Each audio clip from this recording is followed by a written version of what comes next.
Hello, everybody. David Shuster here. On nearly all of the issues of our time, thank goodness for Jessica Tarlov, the lone liberal host on Fox News. In debates on the show The Five, Tarlov uses basic facts to humiliate conservative hosts, including Kayleigh McEnany. In this segment, McEnany was trying to defend the Trump war against Iran. Just note the other argument is the Iran nuclear deal, the weak one from Obama that gave billions of dollars to Iran, had sunset clauses, and Iran violated repeatedly. We just gave them $14 billion in sanctions easing, which is way more than they got back with a $1.7 billion, of cash, billions of cash on we need airplanes. sanctions to keep the oil prices in check, Jessica. Okay, I get it. You know, when it's you, everything's great, but it was a fraction of the amount of money. A couple of things here, aside from the conservative hypocrisy that Tarlov noted. The money Iran got from Obama was a fraction of the money they are getting now from the oil sanctions that Trump lifted. $14 billion in oil sales now versus $1.7 billion in money freed up under Obama.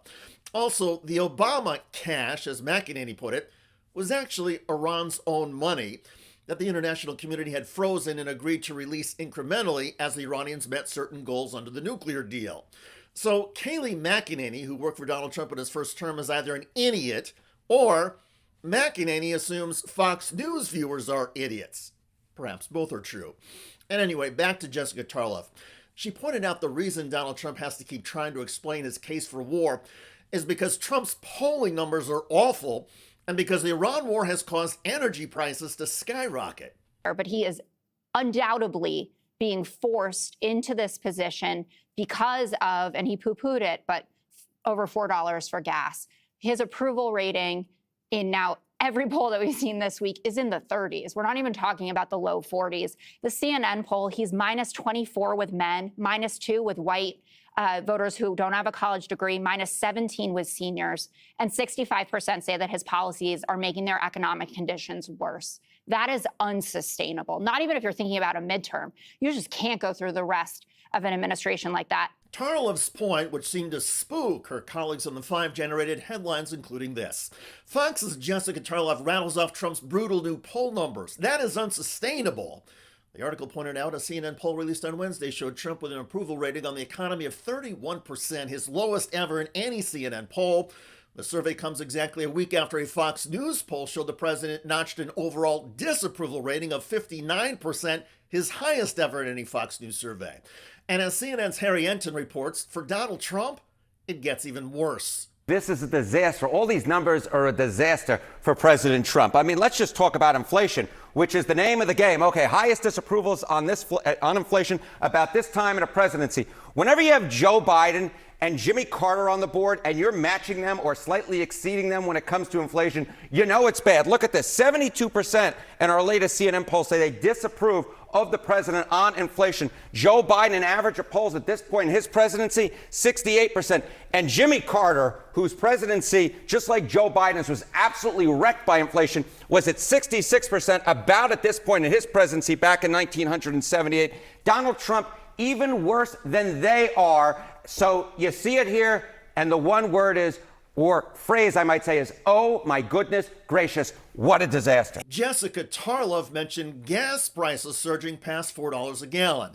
CNN's Harry Enton has survey data on that as well. Disapproval ratings on gas prices. Biden's worst number, his worst number in any poll I could find, was 72% disapprove of Joe Biden on gas prices. Donald Trump right now in our CNN poll, 76%. 76%. 3 in 4 Americans disapprove of the way that Donald Trump is handling gas prices. And again, the gas prices were higher during Biden, but the increase has been so dramatic. Under the last month under Donald Trump, we're talking about an increase of about $1. It's the highest increase that we've seen since at least 1991 in terms of raw dollars. No wonder this number is so high. He is beating or doing even worse than Joe Biden was on gas prices, which, of course, was such a major issue. Donald Trump has acknowledged that gas prices are higher, as he noted in his recent primetime speech. Many Americans have been concerned to see the recent rise in gasoline prices. But Trump has seemed oblivious to the impact that gas prices and a sputtering economy are having on his own poll numbers. Because CNN came out with a poll today that I'm at 100%. And they said they've never seen a poll like that. The CNN poll set them at 100%, and they've never seen that before, which is an honor. I was impressed that CNN would do that. But what CNN did was poll only MAGA supporters, not all voters, not all Republicans, not all Trump voters, just self-identified MAGA. Here, MAGA GOP view of Trump. Approve 100%. 100%. If you are a member of MAGA and the GOP, you approve of Donald John Trump. 0% say that they disapprove. But here's the reality check. Self-identified MAGA voters do not comprise even a majority of self-identified Republican voters. And the fact is that among all voters, all Republicans, all Democrats, and everybody else, Donald Trump's poll numbers have never been worse. And no president at this point in a second term has had poll numbers as low as Donald Trump has now.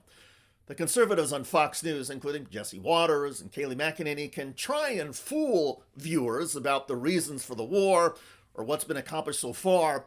What has not been accomplished is the lowering of oil prices.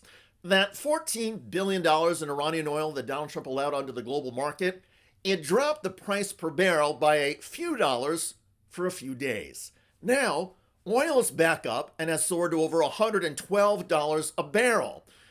Before the Iran war began, oil was $65 a barrel. And with each passing day of soaring energy prices, Donald Trump's poll numbers keep dropping. And even on Fox News, the spin from conservatives like Kayleigh McEnany is getting shredded thanks to Jessica Tarlov stating basic facts. By the way, Secretary of State Marco Rubio keeps crumbling over suggestions about alleged negotiations with Iran. There are new people now in charge who have a more reasonable vision of the future. That would be good news for us, for them, for the entire world. But we also have to be prepared for the possibility, maybe even the probability, that that is not the case. Well, but the president said they are. Is that the case or is it not? I'm just trying to get some clarity on that. Well, what I mean is, so you have people over there that are saying some of the right things privately. Obviously, they're not going to put it out in press releases, and what they say to you or put out there for the world doesn't necessarily reflect what they're saying in our conversations. But at the end of the day, we have to see if these people end up being the ones in charge, seeing if they're the ones that have the power to deliver. We're going to test it. We are hopeful that that's the case. There are clearly people there talking to us in ways that previous people in charge in Iran have not spoken to us in the past. Some of the things they're willing to do, some of the things they're saying they're willing to do. Obviously, they have to go do it. We're going to test that proposition very strongly because we always prefer to settle things through negotiation and diplomacy. Check out that video at the link below. It generated a lot of comments on YouTube. One of the most popular from Cynthia wrote, "They think they're cute with the word salad and talk soup while trying to hide the real undercurrent of their malfeasances." Well said. I look forward to reading your comments about Jessica Tarlov using basic facts to shred conservative Kayleigh McEnany live on Fox News. I'm David Shuster. Thanks for joining us.